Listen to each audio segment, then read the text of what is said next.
Hi fans of high quality entertainment. How are you? Now, I was going to actually do separate reviews for the newly reissued, remastered Paul McCartney and Wings albums Wildlife and Red Rose Speedway, but I'm going to be uploading another video tonight, so I thought I would do both of them together. And the other video was going to be another underrated rock album classic from the 70s, so stay tuned for that. I get silly sometimes. Let's get serious now. So I bought the newly remastered Paul McCartney and Wings. I was going to get, I think I was going to get the Red Rose Speedway box set, but you know, with Christmas coming up and Molly wanting so much stuff for Christmas, you know, it's easy with the money right now, okay? Just joking. No, Wildlife, I'm going to talk about that first, and then Red Rose Speedway. Like I said, both remastered, and you know how I love a great remastered album. And I love it. I love a good remastered album. You can really hear the guitars, you know, the tick, tick, tick, tick, tick, and the boom, boom, boom, boom, boom. Oh! Cut! Molly's always making fun of me. Okay, so when Wings Wildlife came out in 1971, I, along with probably quite a few other Paul McCartney fans, were kind of baffled, maybe even a little surprised, that it was not as good as Ram, which I think most Paul McCartney fans loved, or at least liked quite a bit. With Wildlife, the critics didn't like it too much, and I think even some Paul McCartney fans thought it could have been better, and so did I. I liked it, but you know, I didn't love it. But with the newly remastered and, you know, over time and everything, you look back at it, it's a great album. It is. The one song on it that I never really cared for is the song Wildlife, and now I love it, and I love the way, you know, Paul is such a great singer. I love his vocals on that track. So just going through the songs quickly, I guess what I'll do is I'll tell you my favorite song and what I feel is the most underrated song on the album, and then just my overall little bit on each song.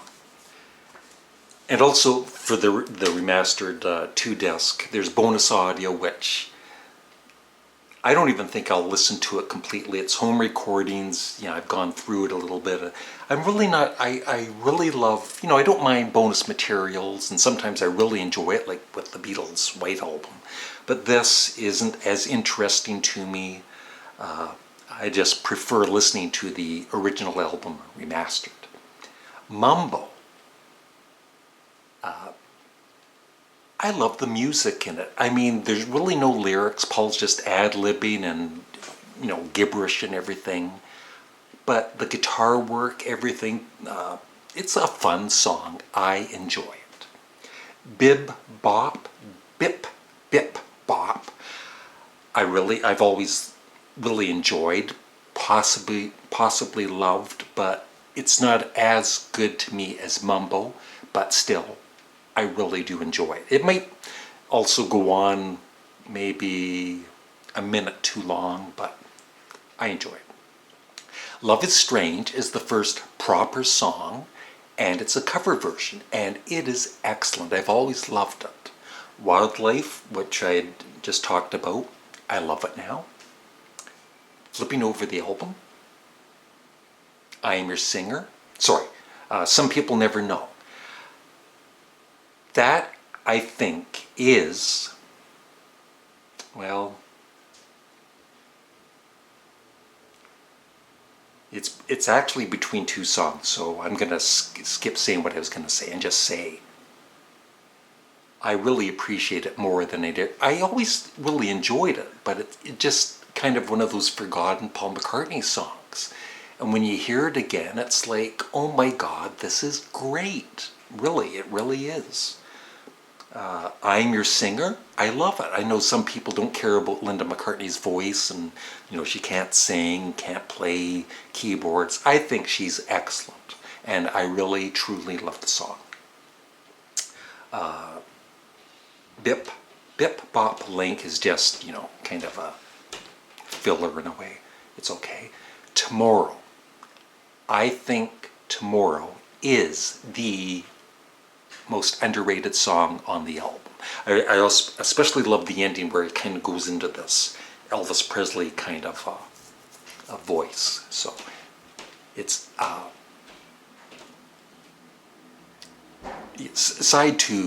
side one is great, but side two I think is superb, and Tomorrow is possibly my favorite song on the album.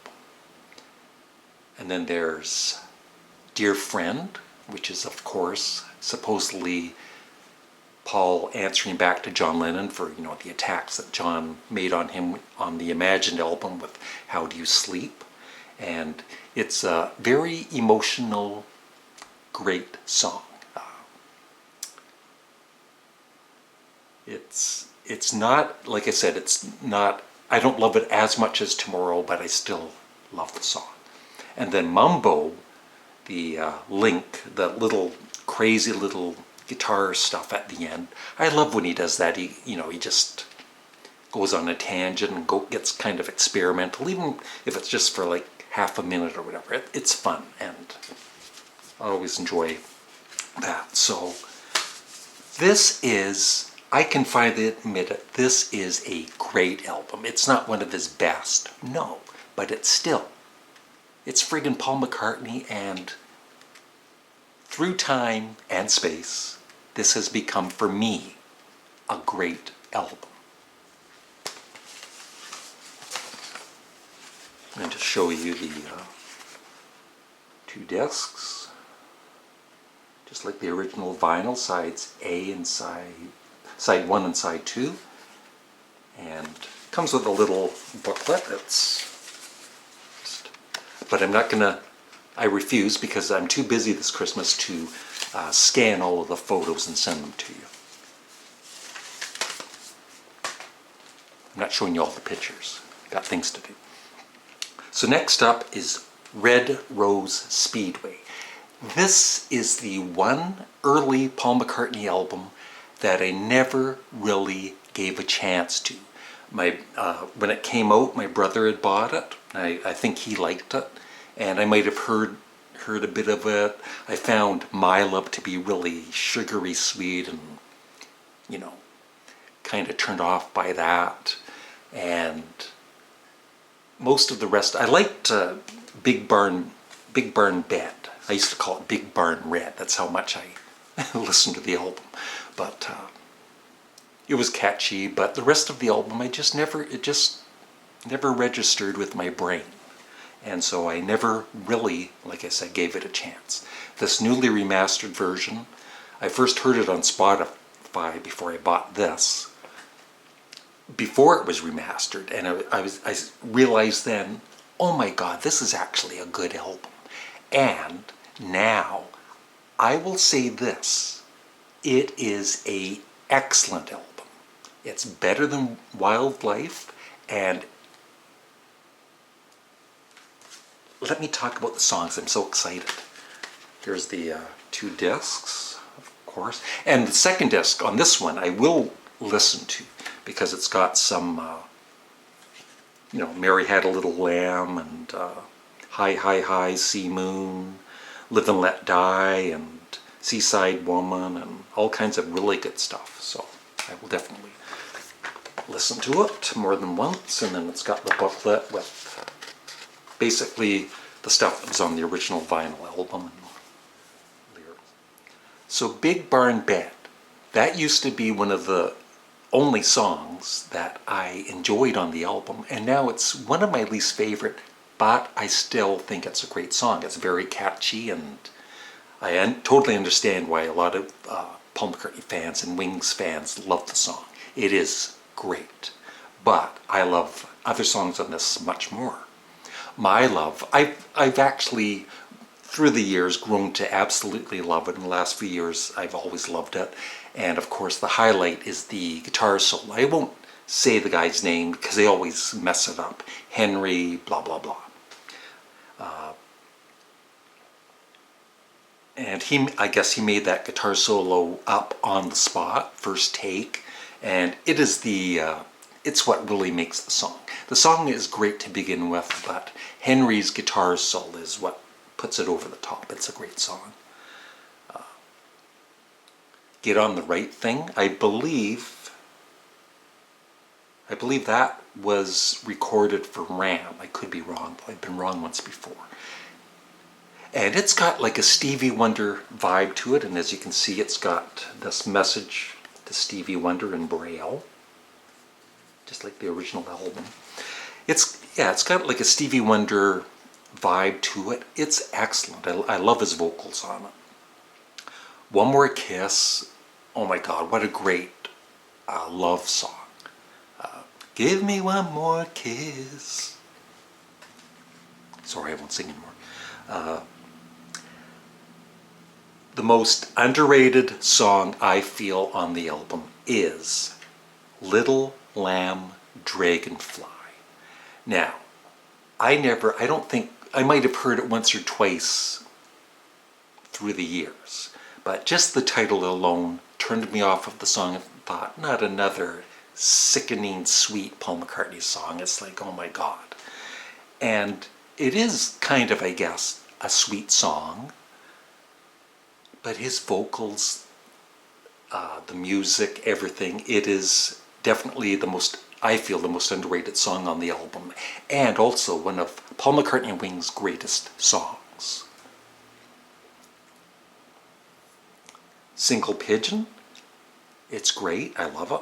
I love it a lot. When the Night, awesome vocals again by Paul McCartney, and Linda McCartney and the whole band is just superb. Loop, First Indian on the Moon. It's an instrumental, kind of has a Pink Floyd-ish vibe to it. It's not my favorite song on the album. It's probably my least favorite, but I still really, really do enjoy it. And then the medley. I used to think, always trying to repeat Abbey Road, the medley on Abbey, well, some of you know.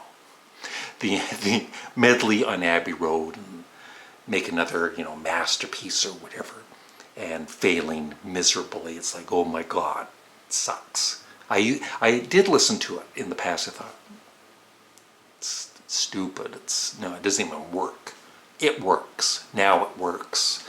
I love each of the individual songs, and I think Lazy Dynamite, and they're all great. But I think Power Cut, if they were all individual songs, Power Cut might even be my favorite song on the album. But, the song is all four songs together. But Power Cut is just an incredible ending to the album. And so, as you can tell by my excitement and my silliness, I am really, really impressed. All of Paul's early albums have really grown in stature, including McCartney too. I'm going to be giving in the future his later albums like Pipes of Peace another chance, Off the Ground, all of those, because these two, especially this one, are excellent albums by Paul McCartney and Wings. And props to Denny Laine too. I never mentioned him. Denny Laine's great. And everyone else, all of the other band members. So I'm very happy with these two remastered albums. Thanks for watching. I'd love your thoughts on both of these albums in the comment section below. And stay tuned for my next video in a few hours. Bye.